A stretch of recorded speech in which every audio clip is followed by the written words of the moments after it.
샬롬, 제이네오 2권 8번째.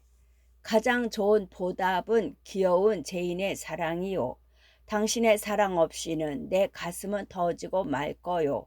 다시 나를 사랑해 주겠지. 그렇고 말고 고귀하고 너그럽게. 그의 얼굴이 불그레하게 변했고 눈빛은 섬광처럼 빛났다. 갑자기 그가 벌떡 일어나 두 팔을 벌렸다. 그러나 나는 재빨리 그 방에서 나왔다. 그를 떠나면서 나는 마음속으로 소리쳤다. 안녕히 계세요. 그리고 절망이 덧붙였다.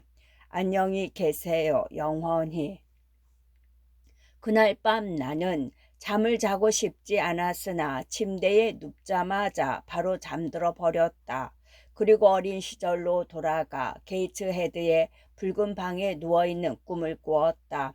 어두운 밤이었고 이상한 공포에 휩싸여 있었다. 옛날 나를 실신하게 한 그 불빛이 꿈속에서 다시 나타나 벽을 타고 서서히 올라와 흐릿한 천장 중앙에서 어른거렸다. 나는 머리를 들고 쳐다보았다. 그러자 천장이 사라지고 높고 어두운 구름이 나타났다. 그 불빛은 구름을 갈라 놓으려 하는 은은한 달빛이었다. 나는 구름을 뚫고 나오는 달을 바라보았다. 달 표면에 무슨 운명의 표시라도 있는 듯 묘한 기대감으로 달을 지켜보았다. 달은 이제까지 보지 못한 기이한 모습으로 나타났다. 한 손이 검은 구름 속으로 쏙 들어가 마구 흩트려 놓자 달이 아닌 하얀 사람의 형상이 빛을 품는 것이었다. 눈부신 이마는 땅을 향해 있었다. 그것은 나를 쳐다보고 나도 그것을 쳐다보았다. 그러자 그것이 내 마음에서 말을 걸었다. 까마득히 먼 곳에서 들리는 목소리였지만 아주 가까이에서 속삭이는 것 같았다. 내 딸아, 유혹에서 벗어나거라. 그럴게요. 나는 어렴풋이 꿈에서 깨어 이렇게 말했다. 아직 밤이었지만 7월의 밤은 길지 않았다. 자정이 지나고 조금 있으면 동이 더 오른다. 해야 할 일은 하는 데 있어 너무 빠른 법은 없어. 나는 그렇게 생각하고 자리에서 일어났다. 나는 옷을 입고 있었다. 어젯밤에 신발만 벗고 잠이 들었던 것이다. 속옷, 로켓. 로켓은 사진이나 머리카락 등을 넣어 목걸이에 다는 작은 상자. 반지 등을 서랍에 꺼내면서 며칠 전 굳이 사양하는데도 노체스터 씨가 억지로 선물한 진주 목걸이 상자에 손이 닿았다. 나는 그것을 그대로 두었다. 내 물건이 아니기 때문이었다. 그것은 이미 사라진 환상 속 신부의 것이었다. 다른 것들을 한 보따리에 챙기고 20일랑, 20실랑 내가 가진 전부였다. 20실랑이 들어있는 지갑을 주머니에 넣었다. 밀짚 모자를 쓰고 쇼를 핀으로 고정한 후 보따리와 신발을 들고 조용히 방을 빠져나왔다. 안녕히 계세요. 친절한 페어팩스 부인. 나는 그녀의 방 앞을 재빨리 지나가며 속삭였다. 잘 있거라, 사랑스러운 아들. 아델의 방 쪽을 바라보며 말했다. 그 방으로 들어가 아델과 이별의 봉을 하는 건 안 될 일이었다. 나는 귀가 예민한 사람에게 들키지 말아야 했다. 어쩌면 그가 지금 귀를 기울이고 있을지도 모르기 때문이었다. 나는 로체스터시의 침실 앞을 후다닥 지나치려고 했다. 그러나 그 방 앞에서 내 심장의 고동이 멈추자 자연히 걸음도 멈췄다.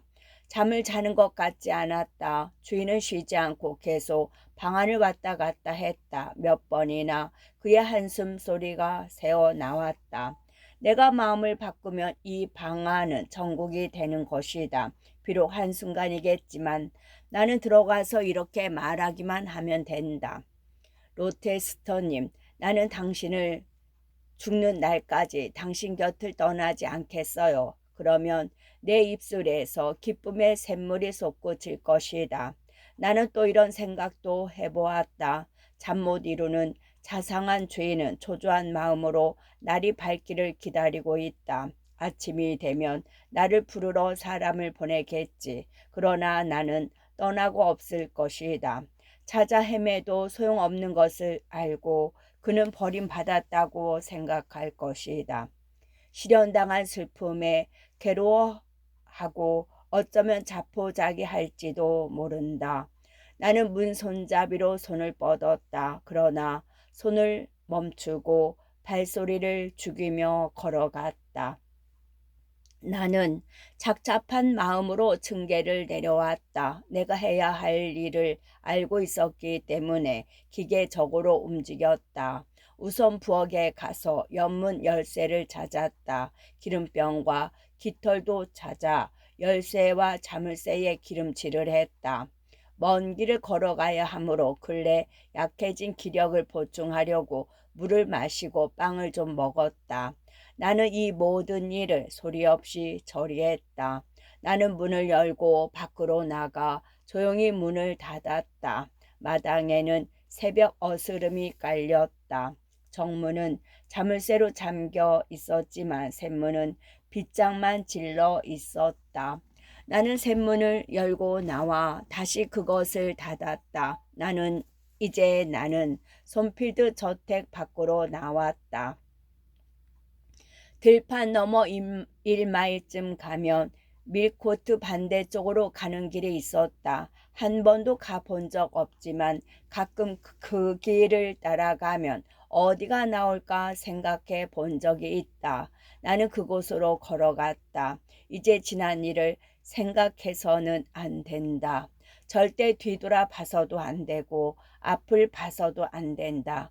과거나 미래를 아예 생각하지 말아야 한다. 과거는 천국처럼 즐겁고 또 몹시 슬픈 페이지이다.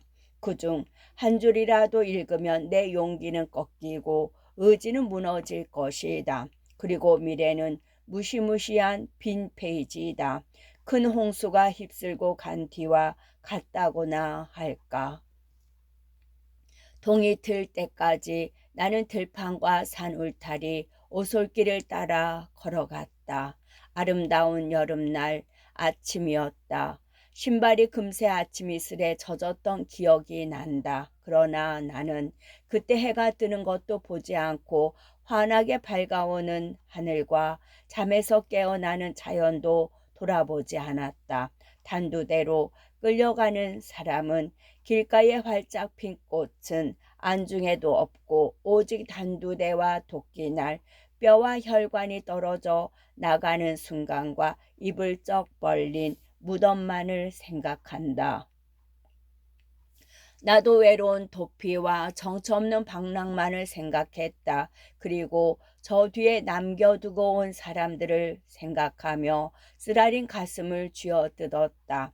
그 생각만큼은 물리칠 수 없었다. 지금쯤 방에서 해가 뜨는 것을 보고 있을 그를 그와 함께 살며 그의 사람이 되겠다고 얘기하러 오기를 바라고 있을 그를 생각했다.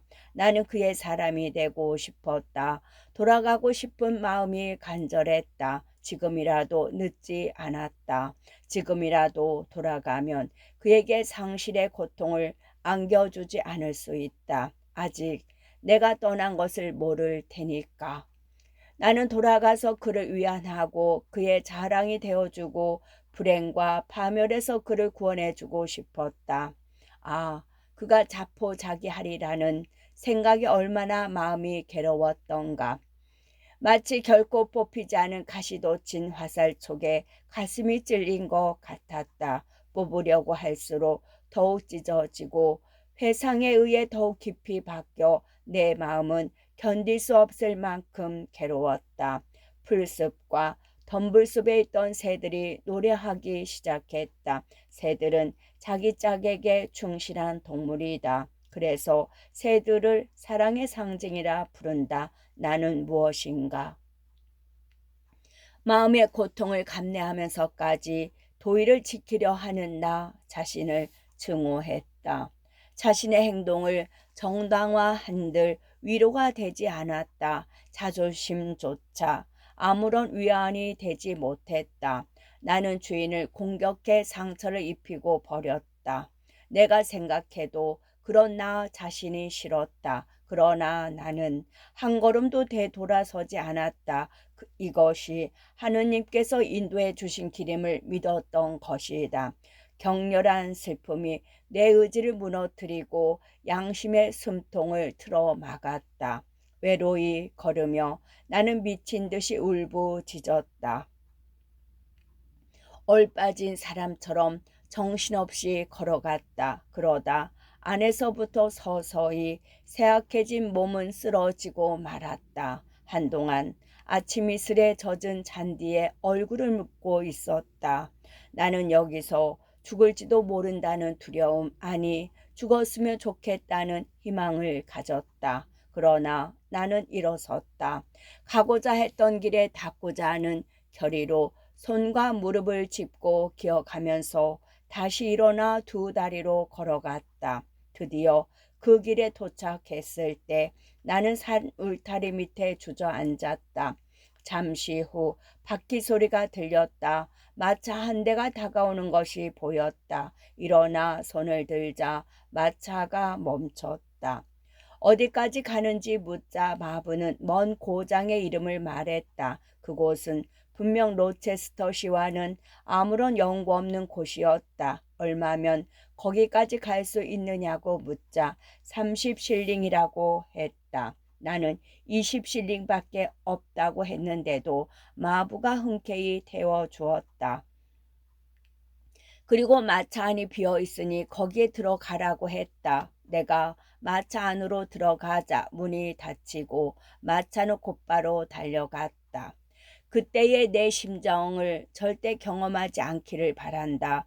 내 두 눈에서 폭풍처럼 흘러내리는 가슴 속에서 쥐어짜 낸 듯한 눈물을 결코 흘리지 않기를. 그때 내 입술에서 흘러나온 좌절과 고뇌로 가득한 기도를 하지 않기를. 그리고 나처럼 진심으로 사랑하는 사람에게 재앙의 씨가 되었다는 두려움을 갖지 않기를. 제28장. 이틀 뒤 저녁이었다. 마부는 나를 위트크로스라는 곳에 내려주었다. 내가 낸 돈으로는 더 이상 갈 수 없었던 것이다. 나는 그 돈 외에 1실링도 더 가진 게 없었다. 마차는 벌써 1마일이나 저 멀리 가버렸고 나는 홀로 남았다. 그때 나는 안전하게 둔다고 마차 짐칸에 넣어두었던 보따리가 생각났다. 그것을 두고 내린 것이었다. 나는 완전히 빈털터리가 되었다. 위트크로스라는 곳은 도시도 마을도 아니었고 다만 사거리 하얀 돌기둥 하나가 서 있었을 뿐이었다. 아마 멀리서나 어둠 속에서도 눈에 잘 띄도록 하얗게 칠한 것 같았다. 돌기둥 위에 이정표 4개가 각각의 방향으로 뻗어 있었다. 가장 가까운 마을이 10마일, 16km이고 떨어져 있었고 가장 먼 곳은 20마일, 약 32km 거리였다. 익숙한 지명으로 그곳이 어느 주라는 것을 알았다. 을씨년스러운 황무지가 끊임없이 펼쳐져 있고 기복이 심한 산맥이 둘러친 북쪽 내륙 지방이었다. 내 뒤와 양옆에도 넓은 황야가 펼쳐져 있었다. 발밑으로 보이는 깊은 골짜기 너머로 물결 모양처럼 산들이 겹겹이 놓여 있었다. 이곳은 주민이 얼마 안 되는지 길 가는 사람 하나 보이지 않았다. 동서남북으로 하얗고 넓고 쓸쓸한 길이 뻗어 있을 뿐이었다.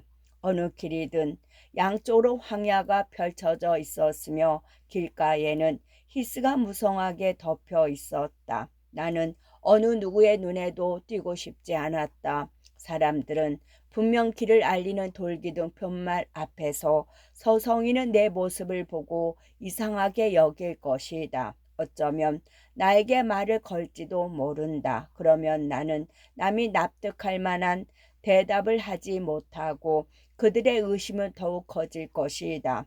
지금 이 순간 나에게는 인간 사회와 연결해 줄 끈이 전혀 없었다. 인간이 사는 곳으로 이끌어줄 힘도 없었고 희망도 보이지 않았다. 나에게 친절을 베풀어줄 사람 또한 없을 것이다. 내게는 자연이라는 크고 넓은 어머니 말고 다른 친척이 전혀 없다. 나는 그녀의 품에서 평안을 얻으리라. 나는 히스 벌판으로 들어갔다. 갈색 벌판에 깊은 도랑이 파인 구덩이가 보여 무릎까지 우거진 풀숲을 헤치며 그곳으로 걸어갔다. 굽이굽이 돌아가자 구석진 곳에 검은 이끼 돋은 커다란 화강암 바위가 보였다. 나는 그 바위 밑에 앉았다. 들판이 높은 둑처럼 주위를 막고 있었고 바위가 머리를 가려 주었으며 그 위에 하늘이 있었다. 여기서도 한참이 지난 뒤에야 겨우 마음의 안정을 찾을 수 있었다. 들소가 뛰어나오지 않을까 사냥꾼과 밀렵꾼이 발견하면 어쩌나 하는 불안감을 지울 수 없었다. 들판을 휘몰아치는 돌풍이 불면 황소가 달려드는 것 같아 획 돌아보곤 했다. 물대새 울음소리만 나도 사람인 줄 착각했다. 그러나 날이 어두워지고 깊은 정막이 찾아오자 이 불안감이 모두 노파심이라는 걸 알고 마음이 서서히 안정되었다. 나는 그때까지 귀를 쫑긋 세우고 눈을 크게 뜬 채 불안에 떠느라 아무 생각도 나지 않았다. 하지만 이제 이런저런 생각을 할 수 있었다. 이제 어떻게 해야 하지? 어디로 가야 하나? 아무것도 할 수 없고 갈 곳도 없는 지금 이 무슨 참을 수 없는 질문이란 말인가. 마을까지 가려면 지쳐 후들거리는 다리를 이끌고 한참을 가야 한다. 게다가 하룻밤 잠자리를 빌리려면 매몰찬 인정에 호소해야 한다. 또 사정, 이야기를 하여 원하는 거 하나라도 얻으려면 동정을 구걸해야 하는데 아마 거절도 각오해야 할 것이다. 나는 히스를 만져보았다. 말라 있었지만 여름낮의 열기로 아직 따스했다. 나는 하늘을 올려다 보았다. 바위 틈으로 별 하나가 반짝였다. 이슬이 내렸지만 적당히 촉촉했다. 바람 한 점 없었다. 자연은 내게 친절하고 고마운 것이었다. 자연은 의지할 데 없는 나를 감싸주고 있다는 생각이 들었다.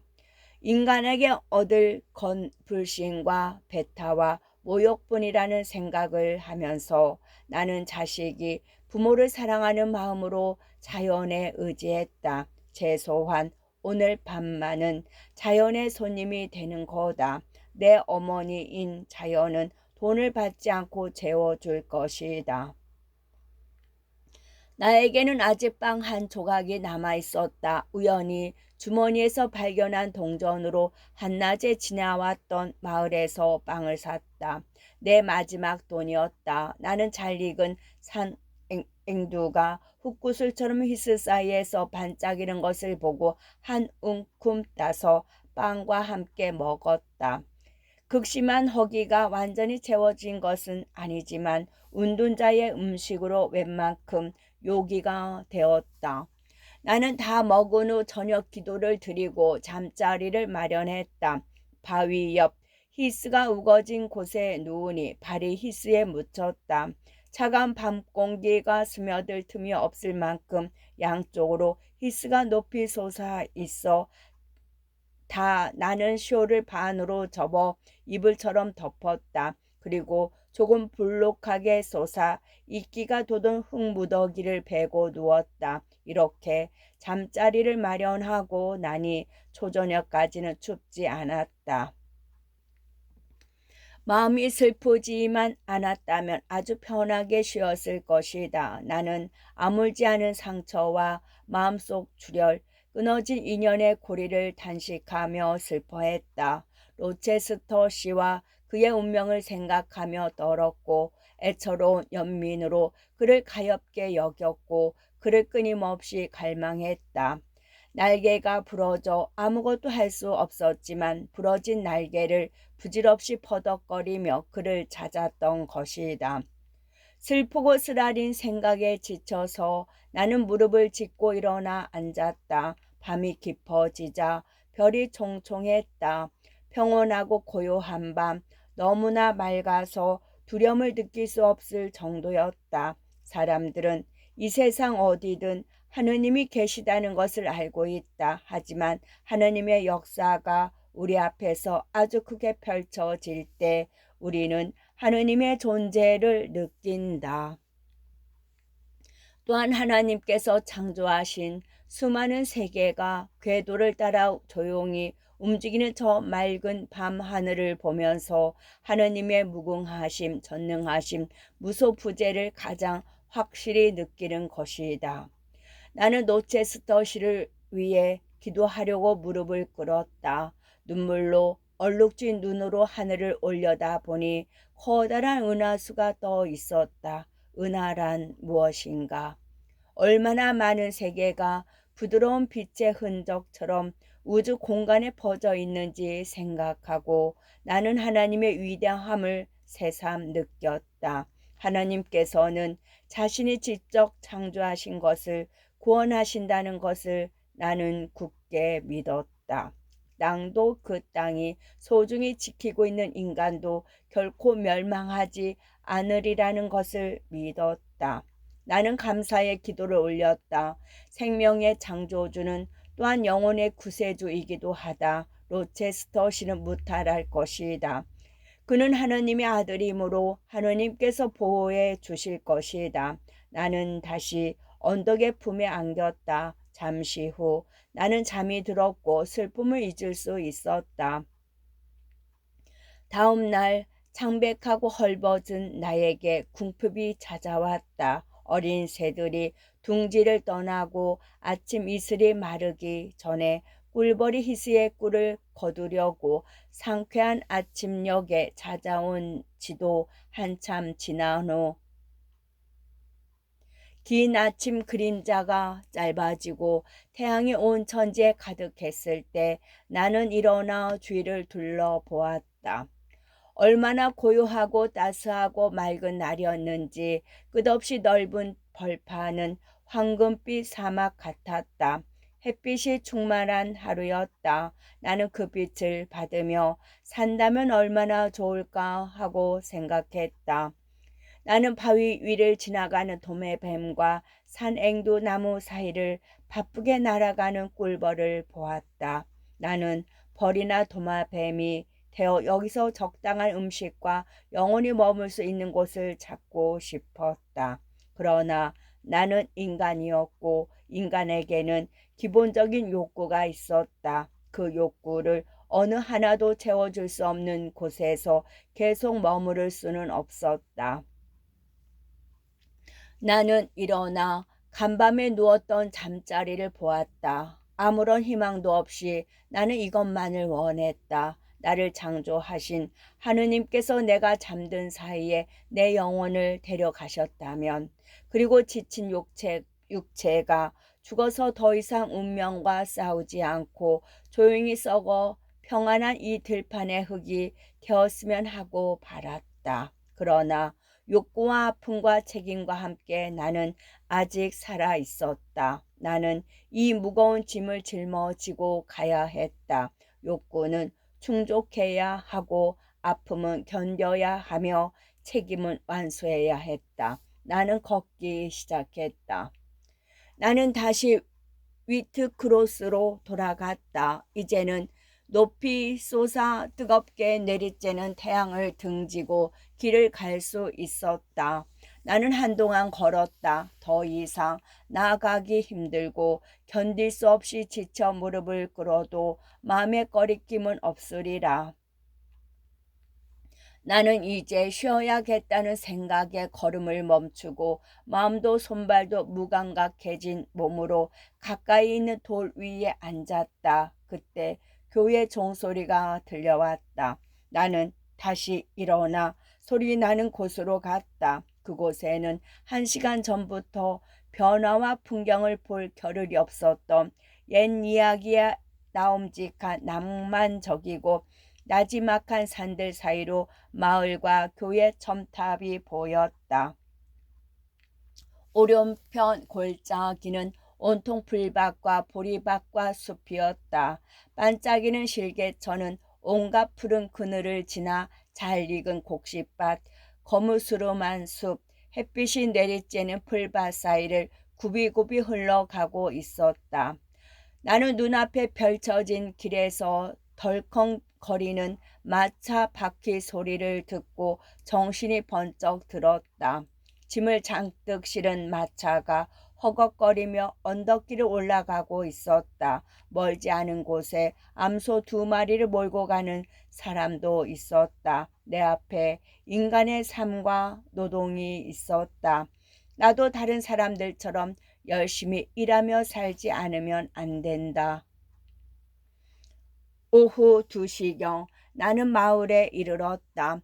외길 아래쪽에 빵 가게가 있었다. 진열해 놓은 빵을 보니 너무너무 먹고 싶었다. 그걸 먹으면 조금이나마 기운이 날 것 같았다. 그렇지 않으면 한 걸음도 걷지 못할 것 같았다. 사람이 사는 마을에 들어서자 의지와 기운을 되찾고 싶은 욕구가 되살아났다. 굶주림으로 마을 길바닥에 쓰러진다는 것은 창피한 노릇이라고 생각했다. 젖빵 하나와 바꿀 수 있는 것이 무엇일까? 나는 생각해봤다. 목에 두른 작은 비단 손수건과 장갑이 전부였다. 나는 남자든 여자든 극단적인 상황에 처했을 때 어떻게 하는지 몰랐다. 돈 대신 이런 물건을 받아줄 만한지 알지 못했던 것이다. 안 될 것 같았지만 한번 부딪혀 보기로 했다. 나는 빵가게로 들어갔다. 한 여자가 앉아 있었다. 내 옷차림이 단정해 보여서 귀분이라고 생각했는지 그녀가 공손하게 다가왔다. 뭐가 필요하세요? 나는 부끄러워서 미리 준비한 말이 나오지 않았다. 낡은 장갑이나 구겨진 손수건을 내밀 용기가 나지 않았다. 문득 바보 같은 짓이라는 생각이 들었다.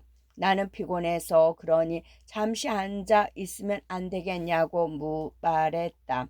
손님인 줄 알았다가 실망한 그녀가 쌀쌀맞게 그러라고 하며 의자 하나를 가리켰다. 나는 의자에 덜썩 주저앉았다. 금방이라도 눈물이 쏟아질 것 같았다. 그러나 여기서 울면 그야말로 우스워질 것 같아서 억지로 참았다. 잠시 후 나는 그녀에게 물었다. 이 마을에 재봉사나 바느질꾼이 있습니까? 네, 2~3 사람 정도 있어요. 일거리 정도 있는 거죠. 나는 생각했다. 나는 지금 막다른 골목에 와 있다. 궁핍에 처해 있다. 아무런 방법도 친구도 돈도 한 푼 없다. 무엇이든 해야 한다. 무엇을 해야 할까? 나는 일거리를 찾아야 한다. 어디서 찾을까? 이 근처에 식목 구하는 집 없나요? 잘 모르겠네요. 이 마을 사람들은 주로 어떤 일을 하나요? 농사도 짓고 대부분 올리버시의 바늘 공장과 주물 공장에서 일해요. 올리버시 공장에서는 여자도 일하나요? 아니요. 남자들이 하는 일이에요. 그럼 이 마을 여자들은 무슨 일을 하나요? 글쎄요. 이것저것 하죠. 없는 사람들은 아무 일이나 다 하죠. 그녀는 내가 이것저것 묻는 것이 귀찮은 모양이었다. 내가 무슨 권리로 귀찮게 묻는단 말인가. 마을 사람들이 1~2명 들어와서 나는 의자를 내주어야 했다. 나는 빵가게에서 나와 양쪽 집들을 자세히 살피면서 거리를 올라갔다. 그러나 어느 집에도 들어갈 구실을 찾을 수 없었다. 나는 이 작은 마을을 1시간 넘게 돌아다녔다. 나는 너무 허기지고 지쳐서 오솔길로 들어가 산 울타리 밑에 주저앉았다. 그러나 조금 있다가 다시 일어나 최소한의 수단이나 방도를 알려줄 사람을 찾아 나섰다. 오솔길 끝에 정원이 있는 아담한 집 한 채가 있었다. 정원은 잘 정리되어 있었고 꽃도 활짝 피어 있었다. 나는 그 집 앞에서 걸음을 멈췄다.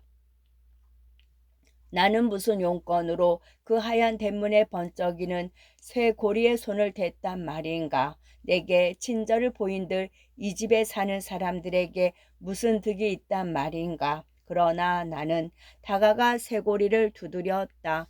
깔끔한 옷차림에 착해 보이는 젊은 부인이 문을 열었다. 나는 절망적인 마음과 피로에 지친 몸에서 나오는 불쌍하리만큼 낮고 더듬거리는 목소리로 식물을 구하지 않느냐고 물었다.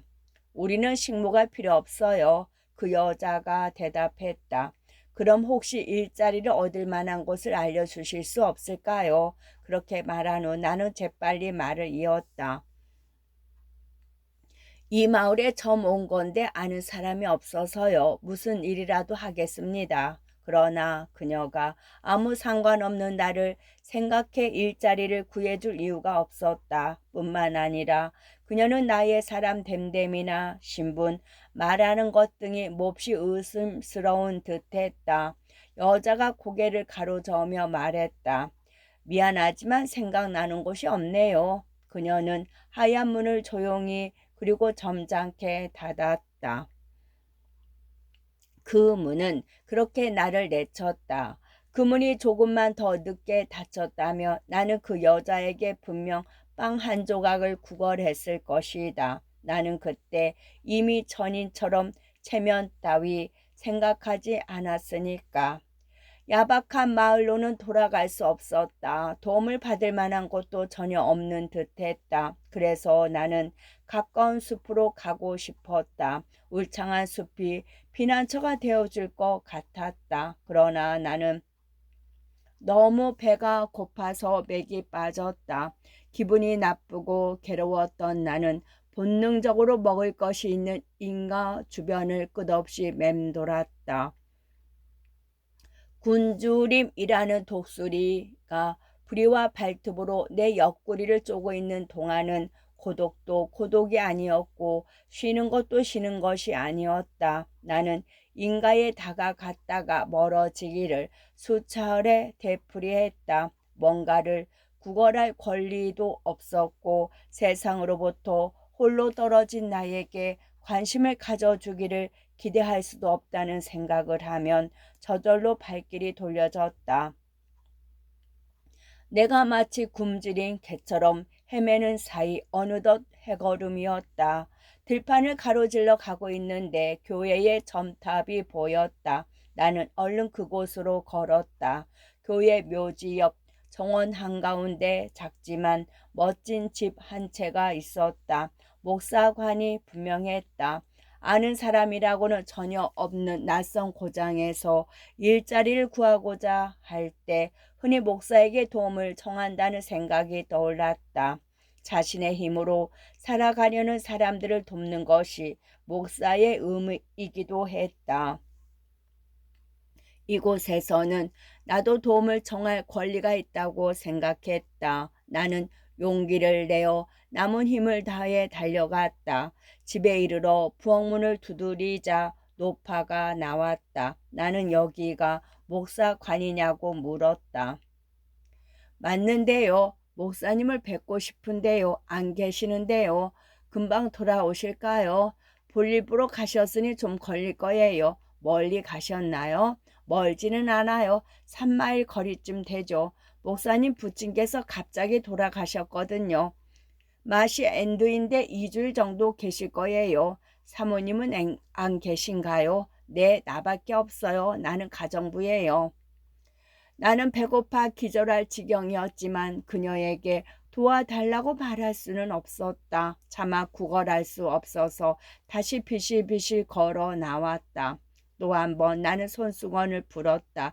그 작은 빵 가게를 떠올렸던 것이다.